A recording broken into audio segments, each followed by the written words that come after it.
Hi everyone, it's Anita here.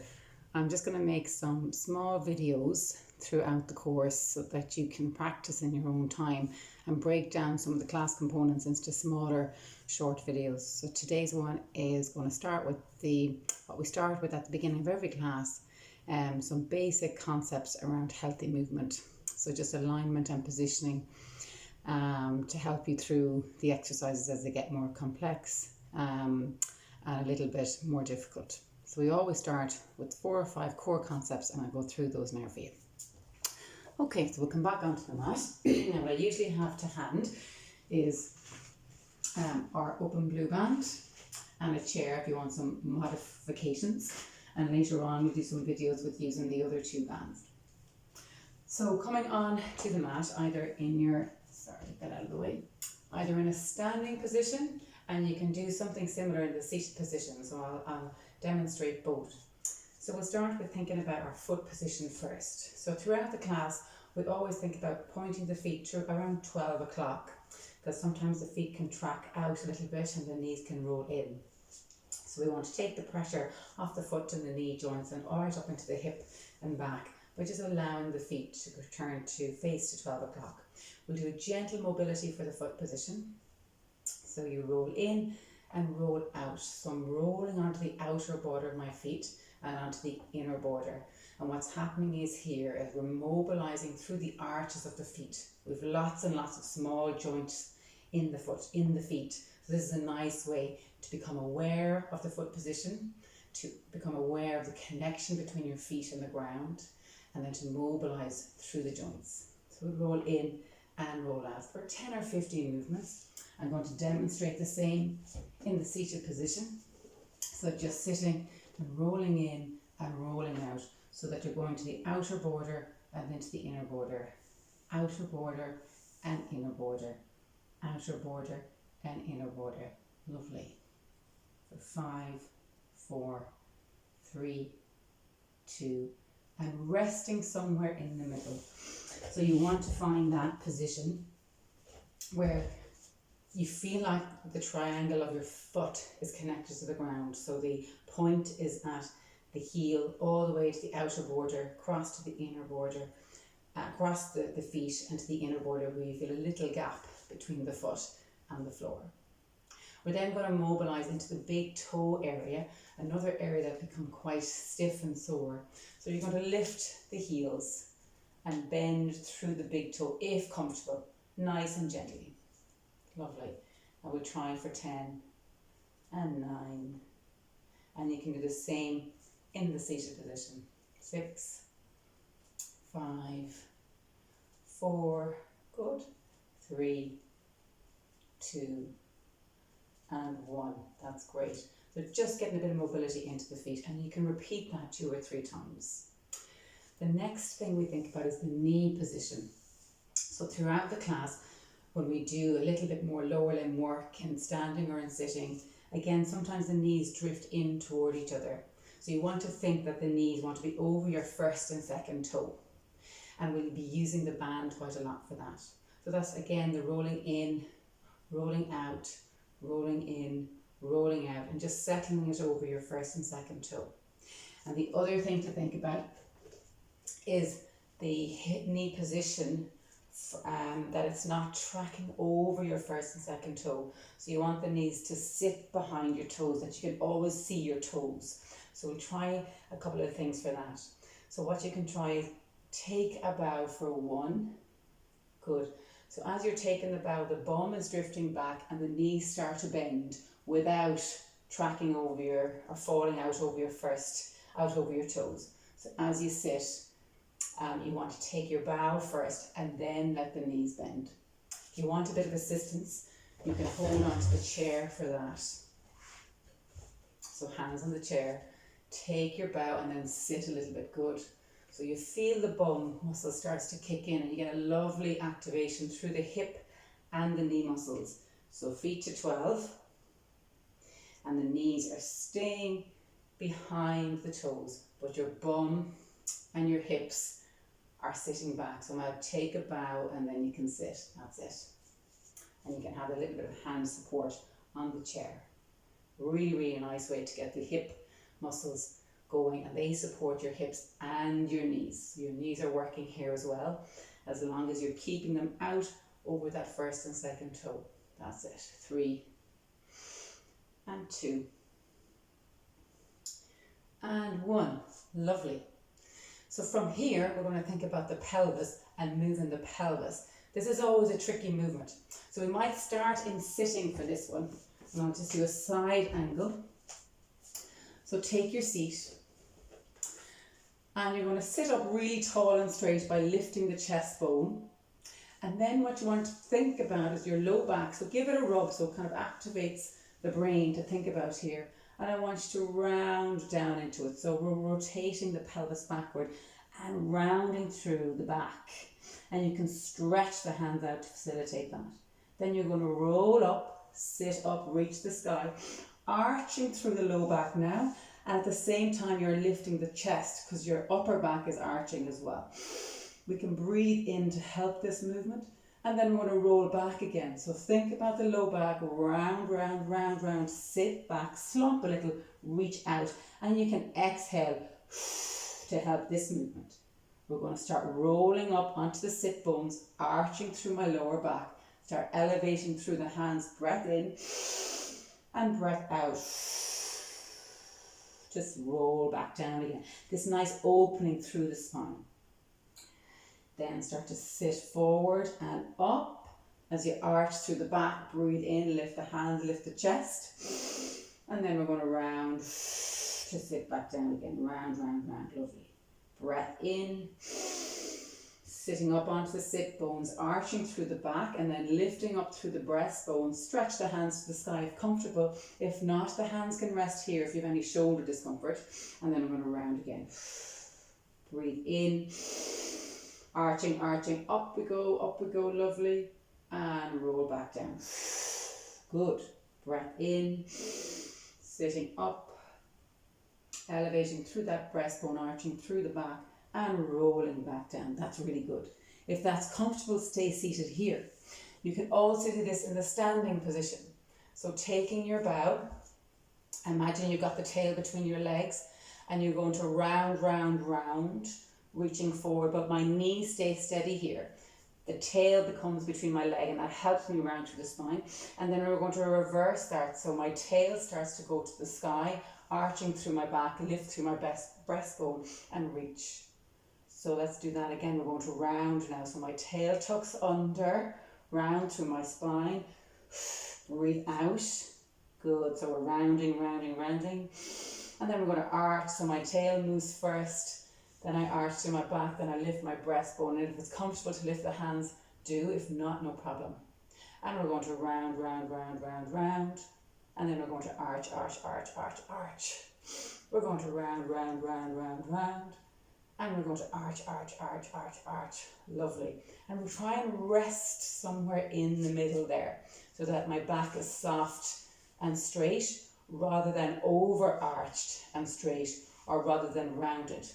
So just somewhere, it's a hard thing to gauge initially, but we'll be working on that at every class. There is an interim, so if you wanted to place your chair against the wall, and kind of perch sitting onto something, or I often think a high back. Actually, I have something here that will demonstrate a little bit better for you. So like the back of a sofa, or it's like a perched sitting position. The back of a sofa or your countertop or table, where you're a little bit more perched sitting, so you're not sitting really low. And this is a nice area to try and get a bit of feedback. So you tuck your tailbone under, rounding, rounding, rounding, and then I'm arching, arching, arching, raising the hands if comfortable. I'm rounding, rounding, rounding, lovely, breathing out to round through the back, and then arch, arch, arch to lift up. So you're just getting that perched seated. It's a nice interim between the seated and standing position. Lovely. So that's our pelvis area that we've worked on there. So we've worked on the feet, the knees, the hips and pelvis, and now our trunk position and breathing. So in the trunk, you've got your ribs and lungs. So it's really good to get mobility through here so you can facilitate a nice lower chest breath or abdominal breath that helps get more oxygen into the body and helps our body move a little bit easier. If we've lots of tension because of pain in the body, we often change our breathing pattern and we're tensing around the chest area, particularly if you have back or hip pain, and you'll tend to pull in the tummy, and that splints the breathing muscle, our diaphragm muscle, and it holds our whole rib cage really taut. So we can't access that lovely lower chest breath, abdominal breath that tends to ease the body and get more oxygen in. So a really nice way to help that is this open glue band, and you feel your lowest ribs and you wrap the band all the way around the lowest ribs. This just helps tell the body or the rib cage where you'd like to move from. So it's a very nice way for feedback. So you just pull it nice and snug, like you're wrapping a bow around your lower chest. And you're going to imagine your lower chest like an umbrella. So you want the whole chest and its whole circumference to start moving up and out as we breathe in. Trying not to move so much from this upper chest area. So trying to move from the belly. So wrap the band around the lower chest. Start the breath from the belly, so allow the belly rise. Breathing in and allow the band expand as your ribs move up and out. See how my shoulders are remaining still. I don't want them joining in so much. They want to be still and steady there. As I open up my lower chest into the band, hold and now let it go. All the way out until you feel the belly tighten. If it tightens, you'll get this lovely reflex. Breath into the belly and into the lower chest. Imagine the umbrella opening, keeping the upper chest and shoulders still, so you don't want them to join in so much. Hold it for a moment and let it go. All the way out till you feel the belly tighten. Breath in, pause and let it go. Breath in, pause and let it fall out. Lovely. Breath in, pause and let it go. All the way out. Breath in, pause and let it go. One more. Breath in, pause and let it go. That's lovely. So we get this mobility into the ribs and lower chest so that we can access that breath as we move, not just throughout the class, but in your daily life. So it's a really nice way if you do have episodes of pain to just access the breath for a couple of minutes. It just tends to wind down the sensitivity in the system, and it can just give you a couple of moments relief so you can take some of the tension out of the body and move again. The shoulders are the other place that really carry a lot of tension through the class. So we're going to bring attention to that. So we're going to bring the shoulders up and forward. So this tends to be the position of tension. And then we're going to allow the shoulders drop down and away from the ears. Not pushing down, but just lowering down softly. Breath in. Bring the shoulders up and forward towards the eyes and ears. And breathe out, allowing the shoulders to drop. Breath in, up towards the eyes and ears, and releasing down. And again, all this can be done from your seated position. Okay, breath in, just relaxing through the back as you sit, and you can even sit back into the chair for a bit of support. Breath in, up towards the eyes and ears, and let it go. Breath in, up towards the eyes and ears, and let it go. And the last thing is our head position throughout the class.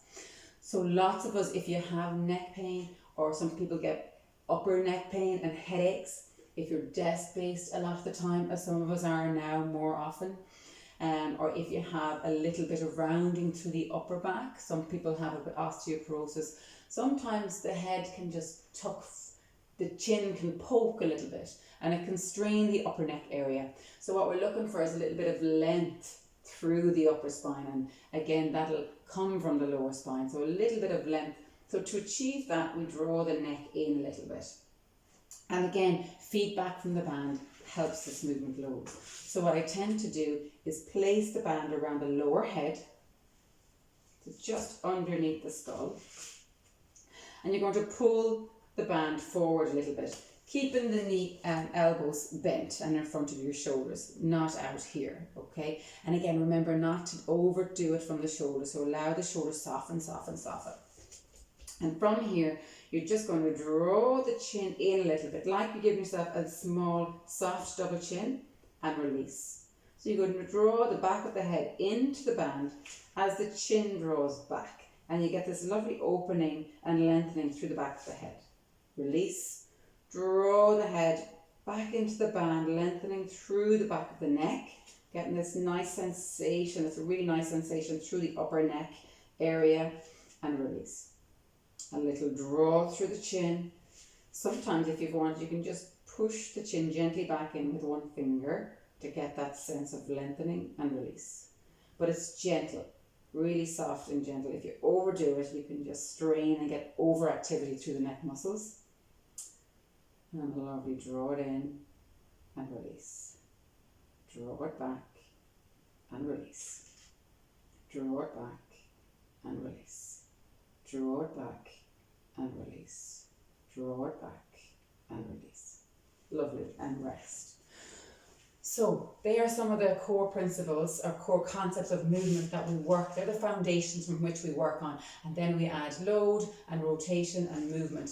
But if you practice those or have them in your head as you go around doing your activity of daily life, having those in your head. So say if you're at the sink, that you're thinking, I'm a bit far back or my hips are going forward, just take the hips back and take your ribs over your chest. Or if you're at this computer, just have the band close to hand and just do a couple of chin tucks as you move out. Or if you're standing up every day and go from a sit to stand position, just think about the knee position, that it's not clenching in together, that you're keeping them apart, feet to 12, and try and stand up. And that can make the real difference if you integrate it into everyday life rather than having to make time to set aside all the time. So I hope that helps, and I'll see you in class next week. Thank you.